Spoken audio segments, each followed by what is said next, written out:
d'éclaircies. Les températures resteront toutefois relativement froides avec des maxima qui seront compris entre 6 et 11 degrés.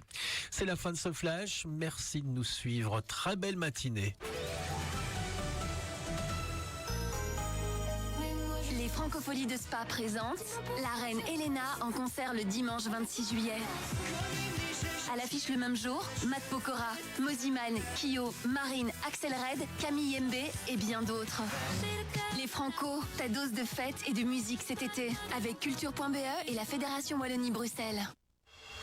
Impact FM, l'info-région avec Olivier Tomezzoli. Nouvelle phase programmée dans les travaux de la traversée de Francorchamps. On commence à voir le bout du tunnel, détail dans ce journal. Transhumance des moutons ce dernier samedi dans les rues de Offray. L'occasion de parler de ces moutons et de cette laine qui est valorisée grâce à des passionnés dans la région. Du foot féminin au menu comme tous les mardis matins. Coup d'œil sur le résultat du week-end en fin de journal. Mardi 31 mars, l'info-région présentation Olivier Tomezzoli. Bonjour à tous et on commence avec ce gros crash hier vers 17h30 sur la route de Bollapont à la sortie de Jalais vers Bellecroix et La Fagne. Une collision suite à une manœuvre de dépassement selon les premiers éléments. Gros dégâts matériels, 2 personnes ont été légèrement blessées. Les pompiers de la zone 4 ont été appelés sur place avec 2 ambulances pour prendre en charge les blessés. La route a été fermée dans les 2 sens pendant un long moment, le temps de prendre en charge les blessés dégagés. Les véhicules accidentés. Boire ou conduire, il faut encore le répéter, tout le monde ne l'a pas vraiment intégré, comme ce conducteur qui a percuté un muret dans la nuit de samedi à dimanche. C'était du côté de Sète, au sud de Saint-Vite. Cela s'est passé vers 4h du matin. Seul en cause, le chauffard s'en sort sans blessure, heureusement. Par contre, contrôlé par les policiers de la zone Eiffel, intervenu sur le lieu de l'accident, son test d'alcoolémie s'est révélé positif. Il en est quitte pour se balader à pied pour une quinzaine de jours minimum.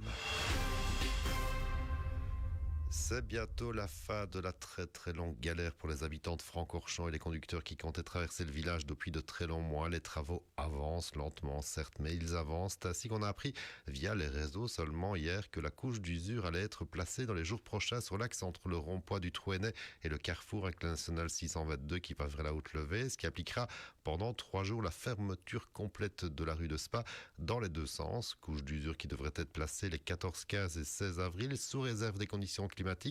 Les dates exactes doivent encore être confirmées officiellement. En substance, pendant ces 3 jours, il sera donc impossible de traverser Francorchamps. Une déviation importante sera mise en place via l'autoroute. Vous voilà déjà prévenu. Et on vous emmène en balade accompagné de moutons et de chèvres et encadré par des chiens de troupeau. Vous l'aurez deviné, on revient sur la transhumance des moutons organisée ce samedi à Offray au départ de chez Rémy. Une première édition qui a connu un beau succès. Une belle foule pour suivre cette transhumance dans les rues du village Fagnard. Sous le regard aussi de William Zanzen de Wool Concept qui a lui réalisé une démonstration de tonte de moutons pour l'occasion. C'est une super initiative ici. On voit qu'il y a vraiment un engouement pour l'instant autour du mouton, autour de la laine, de la filière également. Et je pense que cet événement est vraiment le bienvenu et que c'est vraiment le moment de faire ce genre de choses, de les sensibiliser aux différentes activités autour de la laine, la tonte, la transformation, etc. On voit que les gens sont encore curieux finalement, on a envie de voir. Ben oui, et puis on ne s'en rend pas toujours compte. Les gens ne savent pas, on ne fait pas toujours attention qu'il y a des moutons autour de chez nous. Alors qu'il y a quand même 100 000 têtes ici en Wallonie, 300 000 ici en Belgique.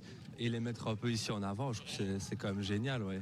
William Zanzen et son frère qui relancent aussi depuis un petit moment déjà la filière laine via l'exploitation de cette laine si précieuse, notamment dans la construction et l'isolation. C'est un peu une fierté aussi de se dire que suite à un petit projet familial quand même qui a démarré il y a 20 ans autour de la laine, on commence aussi à avoir une certaine renommée modestement dans ce milieu-là et on met tout en œuvre, nous en tout cas, pour relancer la filière. Et en plus de ça, c'est symbolique, on a 20 minutes de Verviers. On a des derniers grands lavoirs européens à Verviers et il y a une carte à jouer ici en Belgique en tout cas. Et on en reparlera très bientôt de cette filière laine et des produits naturels dérivés que cette laine permet de réaliser. Et on termine comme chaque mardi avec un coup d'œil sur le foot féminin et ce gros derby en première provinciale entre Bellevaux et Offray. Victoire logique des jaunes et vertes 6-0. Un score de tennis pour une 5e place au classement alors que les Offriolaines restent bloquées à la 12e et dernière place avec 3 petits points seulement dans cette première provinciale. Et en 2e série B, Pluie de buts du côté de la Borgueuse où les filles de Bellevaux B se sont bien amusées. Victoire 21-1 face à Lambermont-Rechat. On notera dans la même série la défaite de Wem Fémonville 2 en déplacement à Bolan et surtout la belle victoire de Ster-Francorchamps face à Visé 2-1 dans une série où les filles du FC Eupen devraient logiquement décrocher les lauriers. L'info continue sur notre page Facebook Impact.